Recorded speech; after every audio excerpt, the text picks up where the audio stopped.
Name is Corey Lambert. A couple of years ago, at about this time of year, he was driving in Martinsburg, West Virginia. He saw a police car exercising his First Amendment rights to communicate his disapproval and criticism of those police officers. Corey flipped them off, also known as giving them the bird. The police officer driving that police car, Officer Engel from the Martinsburg Police Department, observed that bird, and he immediately turned his car around and initiated a traffic stop of Corey, who was driving his old truck. As directed by the emergency lights, he pulls over to an appropriate location in the parking lot of a furniture store. 23 going through, I'm gonna be 1037.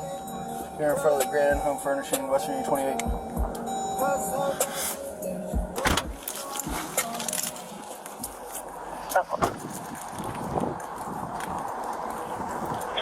Martinsburg, 75. Rather than be honest about the real reason that the officer had pulled Corey over, because he gave him the middle finger, he decided to pretend that Corey was attempting to use a hand traffic signal